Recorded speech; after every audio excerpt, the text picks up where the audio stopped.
Hello friends, Maestro here, and thank you for joining me for yet another episode of my favorite podcast. Today's episode, we are taking a nihilistic approach to online business, and we're talking about what actually matters. Does anything actually matter? Of note, before we get into the episode, is this a bait and switch? I don't know. No, it's just, this is my podcast. I do what I want. But when this episode drops, it will be Thursday, July 13th, which is very much in the future from now, which is so wild. But I'm going to be in Pennsylvania with my family. And the reason I'm sharing this is because maybe it's something that you want to try. Not being with my family. They're great, but still. My good friend Jill, my bestie Jill Fit, she does this thing called Christmas in July. And she has 3 brothers, and they all get together in July. So this way they're not just getting together one time a year, at actual Christmas time. I've adopted this with my family. I have three siblings. I actually brought Justin onto the podcast. I should bring Cecilia on. I'm going to try. I don't know if Dan would want to be on, but either way, I have 3 siblings, 2 brothers and a sister. And I only see my family on Thanksgiving. We don't do Christmas. Christmas is my brother's birthday. If I can get him out here to SoCal, that's awesome. I like to kind of share it because my birthday is New Year's. So if we can be hanging out, that's awesome. But we don't do Christmas. We do Thanksgiving. And it's getting to the point where I only see them once a year. I'm on the West Coast. They are all on the East Coast. And I'm like, this is kind of sucky. My sister has 2 kids. They're like 4 and 6 now.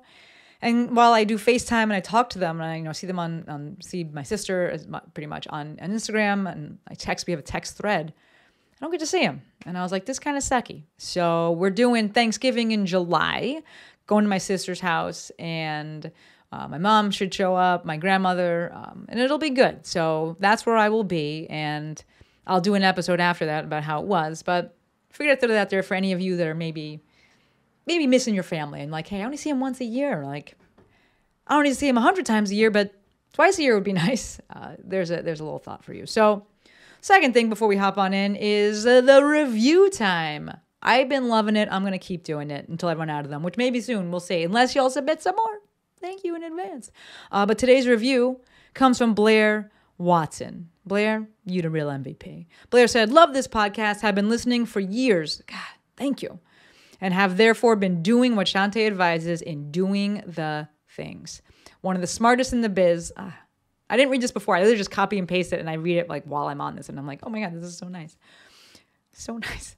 Grateful for this podcast. Blair, thank you.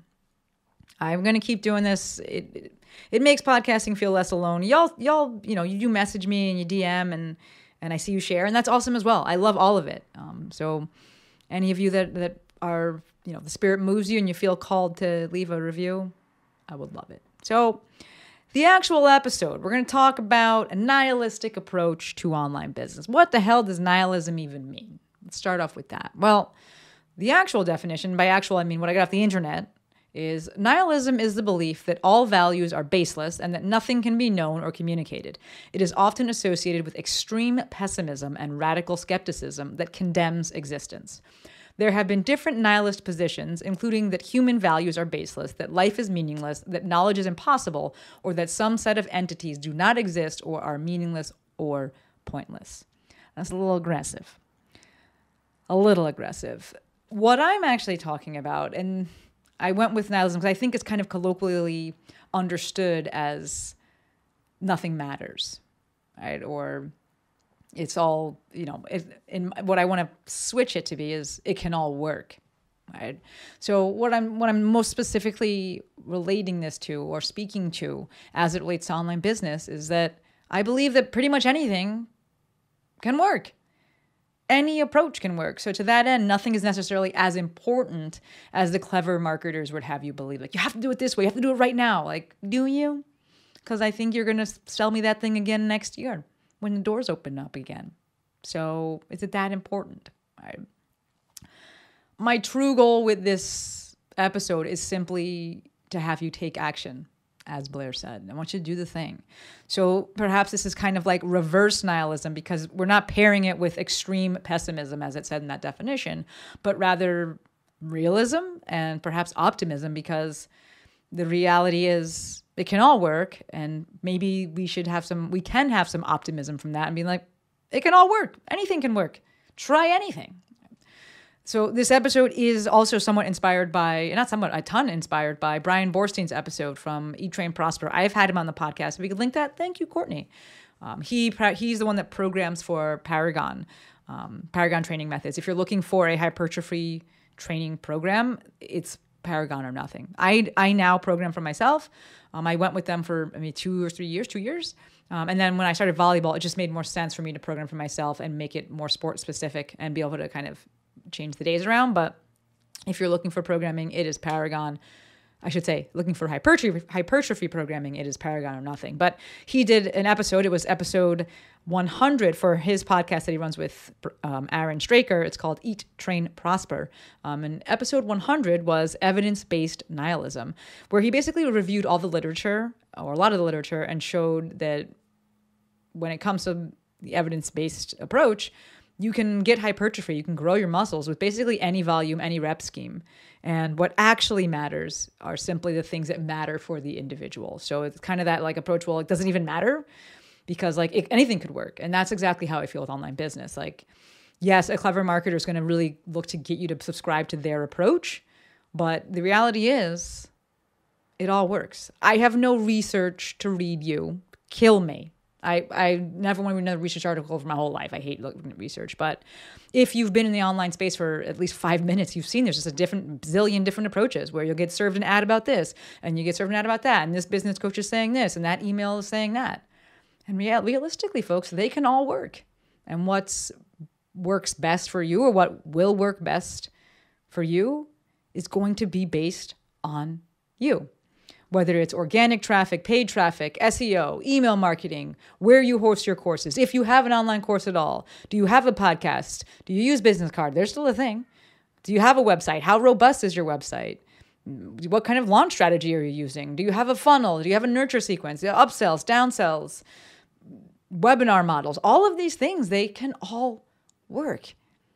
So this is that pseudo-nihilistic approach to online business where I'm not here to say nothing matters, but everything can work. And so each thing only matters as much as it matters to you and the approach that you want to take. Oftentimes I see folks that they don't even start because they're fearful of doing it wrong. You can't do it wrong. It all works. They don't start because they're fearful of failing. You will not fail as long as you keep going. Literally, just keep going. Try this thing. It didn't work. Okay, try it again. You thought I was going to say something else. No, try it again. Take a step back, debrief the launch, debrief the thing you did, figure out what didn't work, and then say, what do I need to fix? And then keep going. I watch people not start because they're concerned about time. And I'm like, well, you're kind of wasting time by not doing anything. But they're like, I want to get it right first. Okay, if you are concerned about the time piece, go learn from someone else. And who should you learn from? I did a whole episode on this, how to choose an online business coach. That is episode 484. Thank you, Courtney. But realistically, we're looking for someone that has shared values and someone who has helped other people achieve what you want. And then you try it. You implement. You listen to them. You do the thing. You give it time. Anything and everything can work when it comes to online business. I'm thinking about... I just had dinner yesterday with my girl, Christy Jenkins. She's a professional volleyball player from Australia. And she's in the States right now looking for a job in venture capitalism, which I think is so dope. But we were talking about volleyball, and you all know I'm like obsessed with beach volleyball, and she's goofy-footed. Like there is a traditional or standard approach that you take with your feet as you're going to go up towards the ball to hit it.